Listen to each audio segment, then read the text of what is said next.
आयजा, तुम मुझे सुने बगैर कहीं भी नहीं जा सकती। सुनने को क्या रह गया है उमर? तुमने मुझे जिस हाल में छोड़ा उससे सब वाज़ेह हो गया। अब और क्या सुनूं मैं? मैंने तुम्हें सारी रात फोन किया, मैसेज भी किया, मगर तुमने कोई जवाब नहीं दिया। अब तुम ही बताओ कि मैं कैसे बताता तुम्हें। जो कुछ हुआ वो शुरू में ही बता देते। अगर तुम्हारे पास छुपाने को कुछ नहीं था, साफ साफ कह देते। तुमने मुझसे कहा कि काम है, काम। आयजा, हंगामी हालत थी, वापसी पर बताने वाला था। फिर रात, फिर सुबह, मुझे जरा भी फुर्सत नहीं मिली। मुझे यकीन नहीं आ रहा।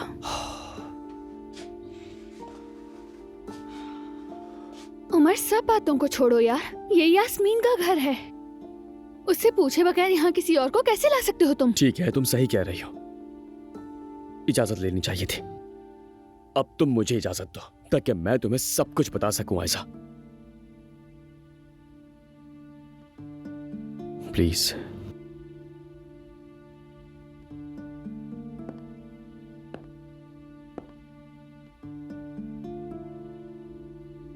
चलो लड़की, अब बस भी कर दो।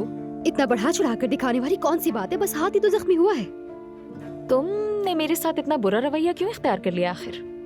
तुम तो मुझे जानती तक नहीं हो। एक अजनबी लड़की मेरा ही ड्रेस पहने, मेरे सबसे करीबी दोस्त के साथ, मेरे ही घर में, मेरे ही लाउंज पे बैठी थी। तो मैं क्या करूं? क्या उसे सीने से लगाऊं? तुम ही बताओ, क्या सोचूं तुम्हारे बारे में? तुम बिल्कुल ठीक कह रही हो। यानी हम दोनों को इस हालत में अगर कोई देख लेता तो यही कहता कि हमारे दरमियान कुछ है। ये तुम क्या कह रही हो? उमैश ने क्या कहा? क्या तुम्हारे दरमियान कुछ है? अरे यार, मैंने ऐसा कुछ नहीं कहा इसे। तुम कह भी नहीं सकती। तुम कहाँ और उमर कहाँ? अच्छा बस, प्लीज फजूल बातें करना बंद करो। मैं सब कुछ बताता हूँ, मैं हर सवाल का जवाब दूंगा, मगर तुम लोग जरा रिलैक्स हो जाओगे प्लीज।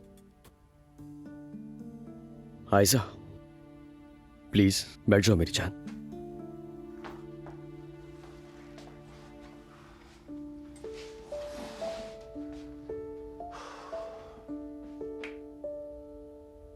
देखो, एलिफ मेरी बहुत पुरानी दोस्त है।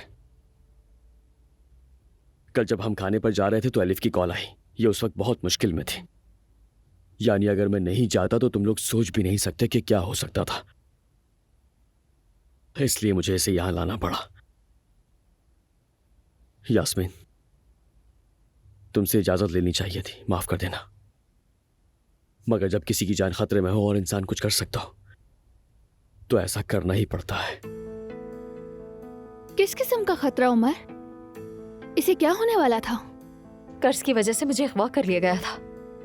वो लोग मुझे कत्ल करना चाहते थे। वो तो उमर ने बचा लिया मुझे।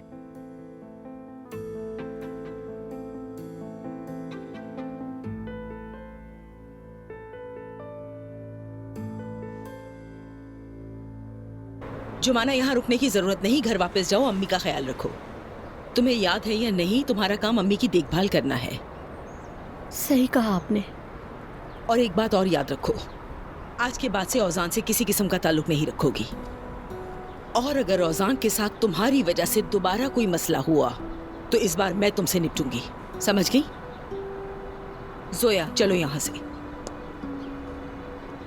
जुमाना, बिल्कुल परेशान मत होना। तुम्हारे और मेरे भाई के बीच बहुत खूबसूरत रिश्ता है, मैं देखती हूँ, जानती हूँ। अम्मी पापा सिर्फ डरते हैं और इस डर का तुमसे कोई ताल्लुक नहीं, यकीन करो। किस बात का डर सोया? जुमाना, हमने माजी में बहुत तकलीफें देखी हैं। यानी अब वो सब कुछ तो मैं बयान भी नहीं कर सकती। बस इतना जान लो कि अम्मी बाबा तुम्हारे दुश्मन नहीं हैं, वो सिर्फ डरते हैं, सबसे ज्यादा तुम्हारे लिए। जोया आ जाओ, देर हो रही है। ठीक है।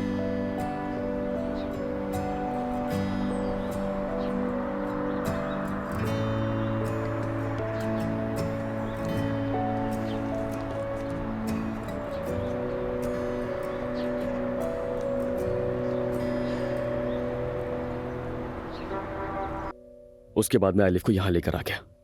यानी मुझे इससे महफूज जगह और कोई भी समझ में नहीं आई, यकीन करो मेरा। अगर तुम किडनैप हुई थी और उमर को फोन करने का मौका मिला तो पुलिस को क्यों नहीं बुलाया? उमर ने भी पहले यही कहा था मुझसे कि मैं नहीं आ सकता, तुम पुलिस को कॉल करो। लेकिन मैं पुलिस को नहीं बुला सकती थी। अगर मैं ऐसा करती तो वो लोग मुझे जान से मारते थे। तुमने कहा कि तुम्हारे पीछे खतरनाक लोग लगे हुए हैं और तुमने उमर को भी यहाँ बुला लिया। अगर वो लोग यहाँ आ गए तो मैं क्या करूंगी? यास्मीन रिलैक्स हो जाओ।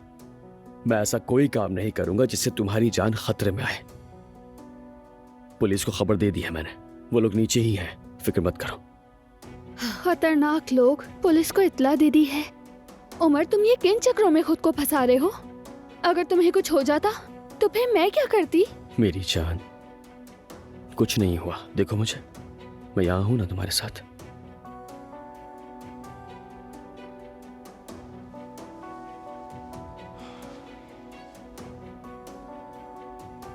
इतने साल बाद उमर ही क्यों? जब तुम किडनैप थी तो तुम्हें किसी और को फोन करने का ख्याल क्यों नहीं आया? इस बात का जवाब दो। जिस कमरे में उन्होंने मुझे कैद किया हुआ था उस कमरे में एक अखबार रखा हुआ था। उसमें उमर की कामयाबियों की खबरें लिखी हुई थी और साथ ही नंबर भी लिखा था उमर का। तो उस वक्त मुझे इतना ही सूझा और मैंने फौरन उमर को कॉल कर ली। हमें क्या पता ये झूठ है या सच। अगर ये झूठ हुआ तो ये औरत तुम्हें धोखा दे रही है उमर। झूठ कह रही हूँ मैं? मरने वाली थी मैं। मेरी हालत देखो, ये देखो, हाथ देखो मेरे। वो लोग रोज मुझे मारते पीटते थे, हाथ देखो मेरे। पूरा दिन भूखा प्यासा रखते थे मुझे। तुम्हारा ये ड्रेस मजबूरी में पहना है मैंने। मेरे साथ कोई रियायत ना करो, मंजूर है मुझे, लेकिन उमर को कुछ भी मत कहो। इसने मेरी जान बचाई है।